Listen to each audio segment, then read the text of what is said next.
Peace and love, creative. You ever have like an image in your head and you're like, I want to draw that? Or you ever see something that is just like visually, like your eyes are just in love with what is in front of you and you want to draw it or paint it or sketch it? This is what has been like happening with me with the new Spider-Man movie. And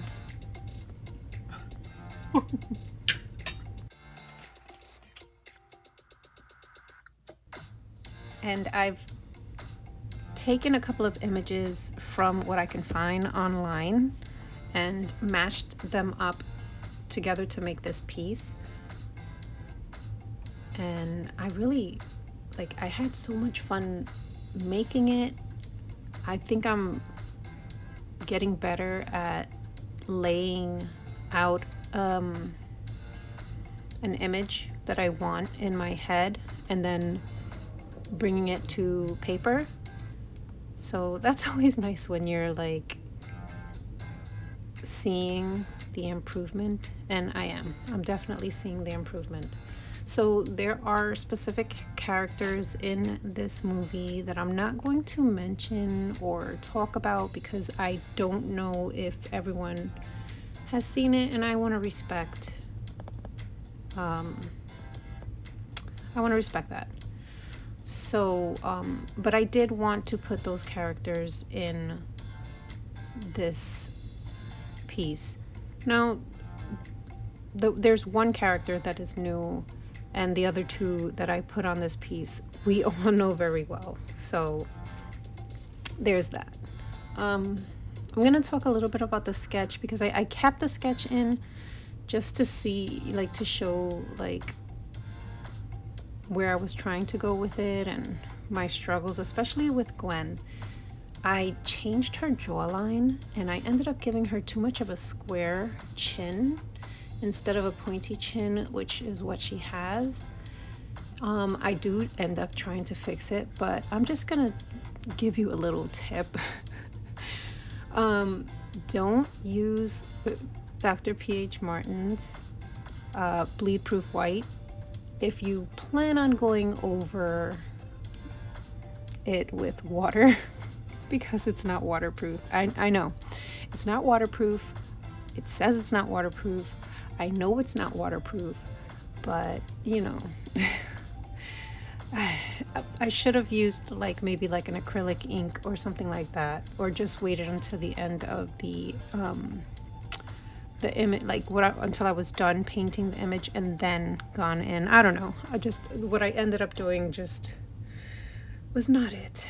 Definitely wasn't. But you know, you live and you learn, and I think I covered it up pretty well. So we shall see, right?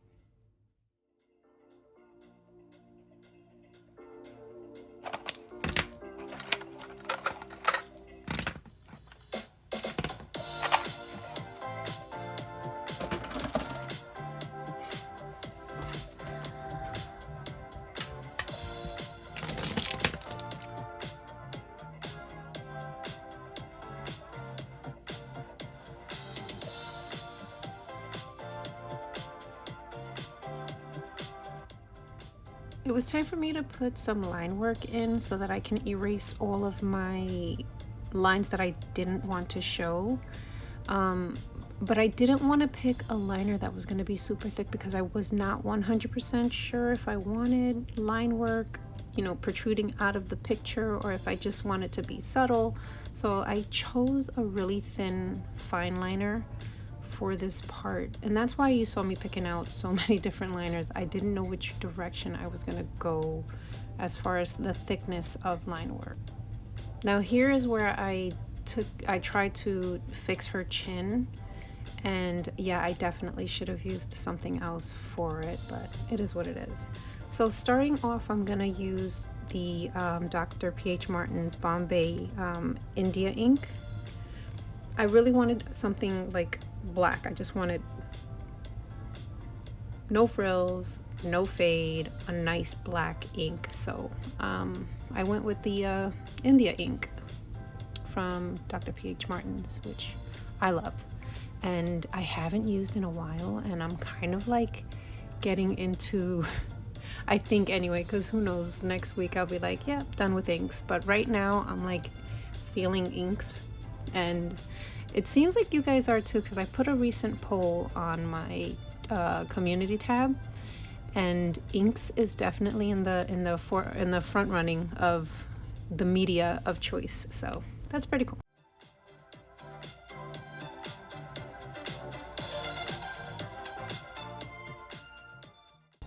This character's pretty straightforward. It's literally just black and white.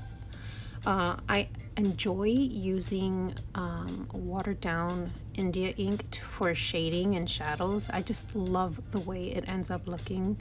If you guys don't do that, or if you're new to India ink, give it a try.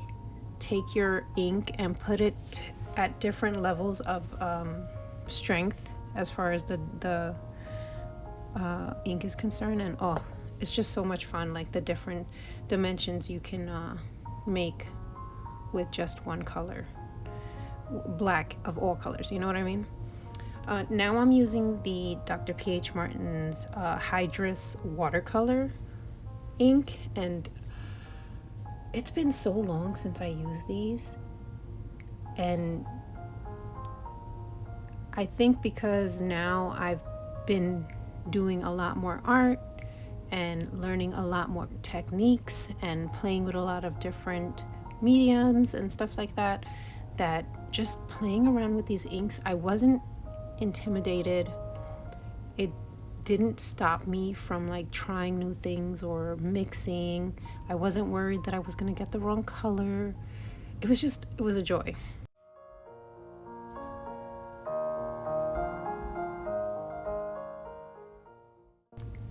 So here I was trying to get the proper color for Miles's skin, and I think I did pretty good.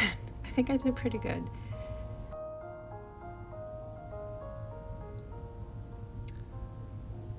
I'm enjoying limiting my colors that I bring out in front of me.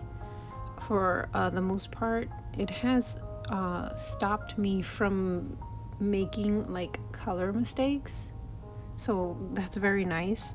The colors that I picked for the Hydrus watercolors is Hansa Yellow Medium, Quinacridone Violet, and Ultramarine Red Violet.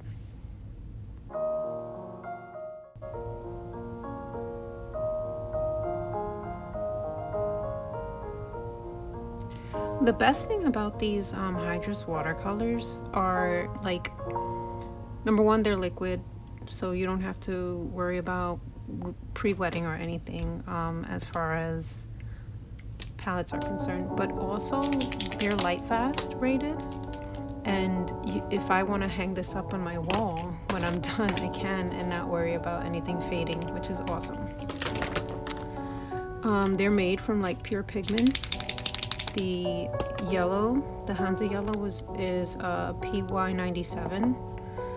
The the Quinacridone Violet is PV19, and the Ultramarine Red Violet is PV19 and PB16, and all three have a light fast number of 1. I honestly don't know what 1 means, so I will look that up. So on the actual Dr. P.H. Martin's website, the features that these inks or watercolors have are that they're pigment based, they're acid free, they're archival grade, they are light fast, and light fast in 1 is the best, 2 is medium, 3 is not great, and none of them have a 3. They are 1 or 1 to 2, and very few are 1 to 2. Intermixable, non-clogging, transparent, non-toxic. The bottles come with droppers, which is amazing, and there's 36 colors in the line, which I don't have them all, and I don't think I need them all, to be honest with you, because they mix very well.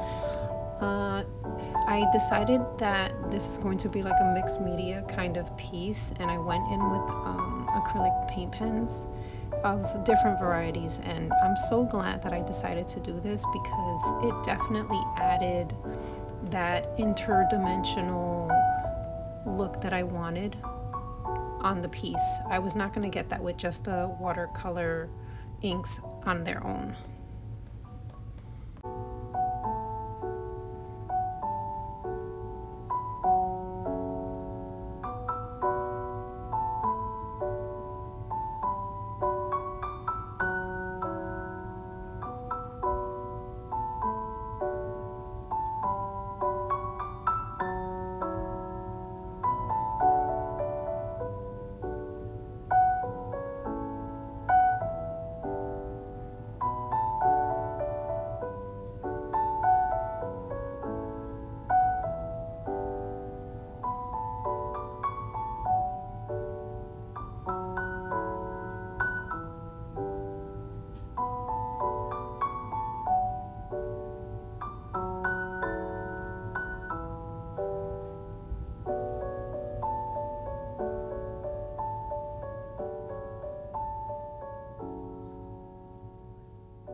Now just adding the final subtle line work with colored pencils. And let me tell you, if you're hesitant on using colored pencils on your pieces, just give it a try in your sketchbook. Add it to your to a piece that you're doing in your sketchbook, and just look at the change. I am a believer, and I'm just trying to get everybody on this boat of using pencil because it changes things. It gives it that little bit of upgrade that it might be missing because you didn't get it there with the stuff that you were using initially. It's that little, it's just perfect. It is perfect.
And this is pretty much the final piece. I want to thank you for watching.